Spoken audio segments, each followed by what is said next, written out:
A Course in Miracles, Lesson 190. I choose the joy of God instead of pain. You can find Lesson 190 on page 361 and 362 in your workbook for students. I choose the joy of God instead of pain. Pain is a wrong perspective. When it is experienced in any form, it is a proof of self-deception. It is not a fact at all. There is no form it takes that will not disappear if seen aright. For pain proclaims God cruel. How could it be real in any form? It witnesses to God the Father's hatred of his Son, the sinfulness he sees in him, and his insane desire for revenge and death. Can such projections be attested to? Can they be anything but wholly false? Pain is but witness to the Son's mistakes in what he thinks he is. It is a dream of fierce retaliation for a crime that could not be committed, for attack on what is wholly unassailable. It is a nightmare of abandonment by an eternal love which could not leave the Son whom it created out of love. Pain is a sign illusions reign in place of truth. It demonstrates God is denied, confused with fear, perceived as mad, and seen as traitor to himself. If God is real, there is no pain. If pain is real, there is no God. For vengeance is not part of love, and fear, denying love, and using pain to prove that God is dead, has shown that death is victor over life. The body is the Son of God, corruptible in death, as mortal as the Father he has slain.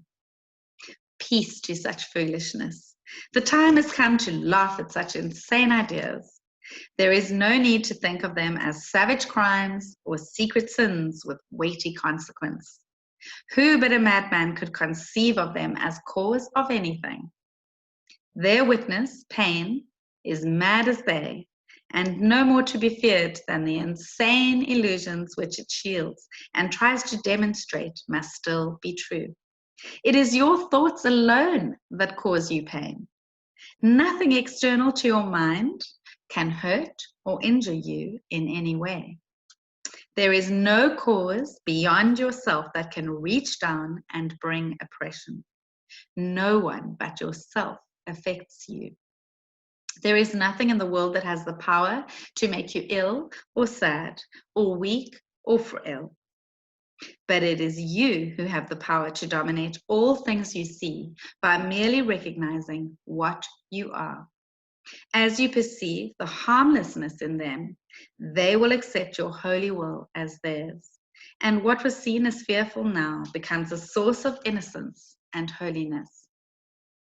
My holy brother, think of this a while. The world you see does nothing. It has no effects at all.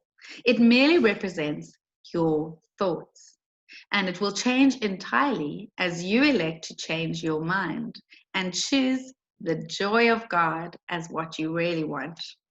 Your self is radiant in this holy joy, unchanged, unchanging, and unchangeable, forever and forever. And would you deny a little corner of your mind its own inheritance and keep it as a hospital for pain, a sickly place where living things must come at last to die? The world may seem to cause you pain, and yet the world, as causeless, has no pain to cause. As an effect, it cannot make effects. As an illusion, it is what you wish. Your idle wishes represent its pains. Your strange desires bring it evil dreams.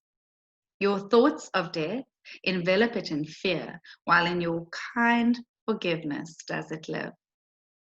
Pain is the thought of evil taking form and working havoc in your holy mind. Pain is the ransom you have gladly paid not to be free.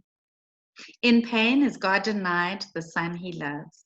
In pain does fear appear to triumph over love, and time replace eternity and heaven. and the world becomes a cruel and bitter place, where sorrow rules and little joys give way before the onslaught of the savage pain that waits to end all joy in misery. Lay down your arms and come without defense into the quiet place where heaven's peace holds all things still at last. Lay down all thoughts of danger and of fear. Let no attack enter with you. Lay down the cruel sword of judgment that you hold against your throat, and put aside the withering assaults with which you seek to hide your holiness. Here will you understand there is no pain. Here does the joy of God belong to you. This is the day when it is given you to realize the lesson that contains all of salvation's power. It is this: pain is illusion, joy, reality. Pain is but sleep, joy is awakening. Pain is deception, joy alone is truth. And so again, we make the only choice that ever can be made. We choose between illusions and the truth, or pain and joy, or hell and heaven. Let our gratitude unto our teacher fill our hearts as we are free to choose our joy instead of pain, our holiness in place of sin, the peace of God instead of conflict, and the light of heaven for the darkness of the world. I bless these words to your heart and to your understanding, and may God's peace be with you. The core lesson for today is I choose the joy of God instead of pain.